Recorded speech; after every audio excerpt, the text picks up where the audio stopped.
제 이야기는 결론은 간단한데 과정이 간단하지 못합니다. 하여 고민 중입니다. 양해 바랍니다. 오늘은 보지 못함에 대하여 말씀을 드리고자 합니다. 보지 못하고 있음은 제대로 보아야 함을 요청합니다. 우리가 제대로 보아야 할 것은 우리에 대한 하느님의 마음과 생각입니다. 덕분에 우리 자신을 볼 수 있습니다. 오늘 독서와 말씀을 통하여 이를 엿보도록 하겠습니다. 이제 제1 이사야서의 마지막 부분입니다. 이 텍스트는 엄청나게 중요한데요. 히즈키야의 기도 때문입니다. 히즈키야는 남유다 제13대 왕으로서 29년 동안 남유다를 통치합니다. 제1 이사야가 그의 통치 시기에 함께 활동합니다. 그는 가장 위대한 왕들의 목록에 자신의 이름을 올렸습니다. 그는 아세라 목상을 찍어버리고 산당들을 없애버리며 성전을 정화합니다. 부정한 것들은 레위인들을 뽑아 키드론 골짜기에 버리게 합니다. 특히 모세가 광야에서 구리로 만든 뱀을 우상 숭배로 규정하고 부셔버립니다. 다음에 이 이야기를 할 때가 있을 것입니다. 또한 율법에 기록된 대로 번제와 안식일 등의 절기를 지키는 제의를 실행에 옮깁니다. 그러나 세월 앞에 장사가 없는 법, 위대한 왕의 임종이 찾아옵니다. 그는 임종이 가까이 다가왔음을 깨닫고 마지막 온 힘과 정성을 다해 주님께 기도드렸습니다. 비록 흠이 있었을지라도 당신 앞에서 성실하고 온전한 마음으로 걸어왔다는 사실, 그리고 주님 보시기에 좋은 일을 한 점을 살펴달라는 간절한 호소였습니다. 이 기도를 들으신 주님께서는 글쎄 무려 15년을 더 연장해 주셨다는 것 아니겠습니까? 수명이 15년 늘었습니다. 여러분, 우리가 하느님께 드려야 할 기도의 모범은 바로 이것입니다. 오늘부터 여러분들 모두 기도하실 때 히즈키야의 이 기도를 글자 그대로 반복하여 바치길 바랍니다. 그러면 적어도 15년, 여기에 시간과 정성이 플러스 알파로 계산되어 최소 20년 이상 연장될 것입니다. 아멘, 할렐루야. 자, 그러면 20년이 더 연장된다고 생각하고 우리 인생의 계획을 다시 세워보도록 합시다. 무엇부터 하고 싶습니까? 로또부터 사야죠. 각설하고 전혀 터무니없는 말 같지만 히즈키야는 내일 일을 보지 못하고 있습니다. 당연한 건데요. 자신에게 베푼 하느님의 자비를 감히 상상도 하지 못했습니다. 이는 이스라엘도 마찬가지인데요. 그 많은 이들도 그분의 자비를 가늠할 수 없었습니다. 어쩌면 우리도 그들과 다르지 않을까요?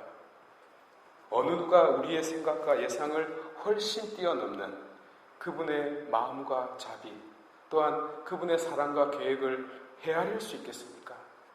우리가 보고 있는 것은 고작 그 은혜의 한 점보다도 작습니다. 하여 우리는 그분을 계속 보아야 하는 것입니다. 복음도 마찬가지입니다. 그리스도께서는 누구보다도 인간의 편에 서 계셨습니다. 인간의 근원, 인간의 가치, 그리고 인간의 중심 한가운데에 서 계십니다. 그리고 우리 모두가 인간이지 않습니까? 그런데 바리사이들은 무엇을 보고 있습니까? 그들은 보는 것에 있어서 전문가들이면서도 아이러니하게도 보지 못하고 있지 않습니까? 그들은 많은 것을 보면서 정작 중요한 것을 보지 못하는 우를 범하고 있습니다. 이에 독서와 마찬가지로 제대로 보아야 함이 요청되고 있는데요. 그리스도께서 이를 가르쳐주고 있습니다. 오늘 제자들의 밀이삭 사건은 산상설교 전에 그리고 사도들의 파견 이후에 발생한 일입니다. 물론 아주 극심한 상황에서 발생한 사건입니다. 더욱이 이 사건은 예수님에 대한 유다인들의 첫 번째 반감으로 비롯됩니다. 그들은 처음에 제자들의 잘못을 찾아내지 못합니다. 신명기 23장 25절에서 26절을 보면 남의 밭에 들어갔을 때의 규정이 나옵니다. 25절은 이웃의 포도밭에 들어갈 경우 원하는 만큼 배불리 포도를 먹을 수는 있지만 그릇에 담아서는 안 된다는 규정이 있고, 26절은 이웃의 곡식밭에 들어갈 경우 손으로 이삭을 자를 수는 있지만 곡식에 낫을 대서는 안 된다라는 규정이 나옵니다. 물론 이 문제에도 더 상세한 해석들이 있습니다. 남의 것을 자기 마음대로 함부로 취하면 안 되니까요. 하지만 극한의 상황의 문제니까 넘어가도록 합시다. 어쨌든 바리사이들은 제자들이 손으로 재빠르게 밀 이삭을 뜯어서 먹었다는 그 자체만으로는 잘못을 찾을 수 없었습니다. 그래서 날짜를 문제 삼았습니다. 그날이 안식일이었거든요. 지금도 그래요. 유대인들은 안식일이 되면 불도 끌 수 없어요. 돈도 못 빌려줘요. 자동차 시동도 못 걸어요. 그것이 무엇이든지 일을 하면 안 돼요. 안식일 규정으로 걸었습니다. 그래서 예수님께서 과거의 판례를 가지고 오는데요. 사무엘 상권 21장에 역사적 사건을 그 예로 들었습니다. 어쩔 수 없이 이 부분을 들여다봐야 하겠죠. 이 내용은 다윗이 요나탄의 도움을 받아 자기를 죽이려는 사울을 피해서 도피하는 장면입니다. 다윗은 노베에 있는 사제 아히멜렉을 찾아갑니다. 배가 너무 고파서 빵 5덩이를 달라고 청합니다. 그러나 아히멜렉이 내 수중에는 없고 거룩한 빵밖에 없습니다 라고 대답하면서 조건을 따져보고 그 거룩한 빵을 줍니다. 이에 대한 기록은 레위기 24장 5절에서 9절에 상세하게 나오는데요. 본래 이 빵들은 휘장으로 가려진 거룩한 지성소 안에 한 줄에 6개씩 12개가 서로를 마주보도록 쌓아 올립니다. 야곱의 12지파, 야곱의 12아들, 이스라엘의 12지파를 의미합니다. 그리고 각각의 줄에는 순한 유향을 함께 넣어서 북쪽을 향하고 있는 금으로 된 테이블 위에 쌓습니다. 안식일마다 이 빵을 늘 차려 놓아야 했습니다. 이렇게 전시된 빵들은 하느님과 이스라엘 12지파 사이에 영원한 계약을 상징하고 있습니다. 하여 아무도 손을 댈 수 없고 사제도 손을 댈 수 없습니다.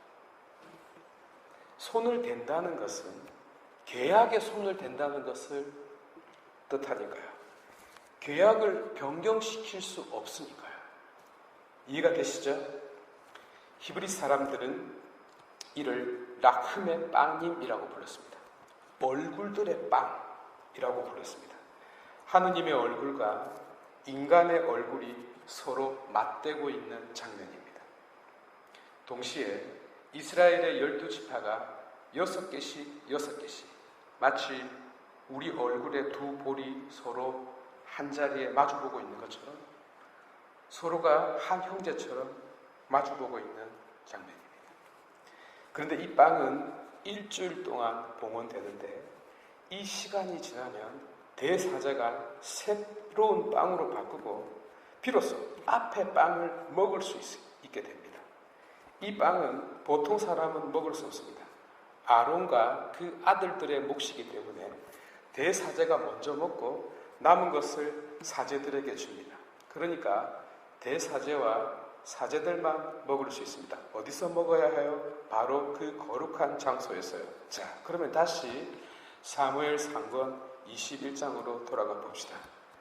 아히멜렉은 새롭고 따끈한 빵들로 바꾸면서 치워놓은 빵을 다윗에게 주었습니다.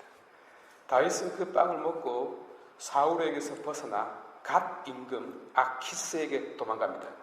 예수님께서 이 사건을 인용했습니다. 아히멜렉이 사제들만 먹을 수 있는 빵을 다윗과 그 군사들에게 주었는데 이는 모세의 율법을 어기는 행위입니다. 그런데 이상한 결과가 나왔어요. 아히멜렉의 행위는 율법에는 어긋났는데 구약 성경이 이를 단죄하지 않았습니다. 예수님께서는 이 다윗의 이야기를 잘 알고 있는 바리사이들이 율법과 전통을 담고 있고 그리고 그보다 훨씬 위에 있는 상위의 말씀인 구약 성경이 허락한 사안을 문제 삼으면 곤란하지 않느냐고 지적하신 것입니다. 이로써 누가 위에 있는가? 최종 권위자가 누구인가? 누가 규정할 수 있는가라는 근원의 문제를 꺼낸 것입니다.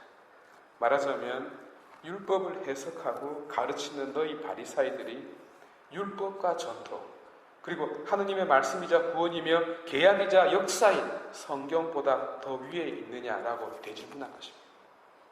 그 질문이 바로 성전보다 더 큰 이가 여기에 있다는 말씀이고 내가 바라는 것은 희생제물이 아니라 자비다라는 말씀이며 사람의 아들이 안식일의 주인이다라는 말씀입니다. 이해를 정확하게 돕기 위하여 쓸데없이 설명을 길게 한 점 양해 바랍니다. 참으로 존귀한 지세포 성도 여러분, 그리스도께서 온몸으로 엄청난 지식과 심오한 해석까지 동원하면서까지 우리를 변호했습니다. 아니, 변호한 정도가 아니라 우리를 이 세상에서 가장 귀한 존재로 드높이셨습니다.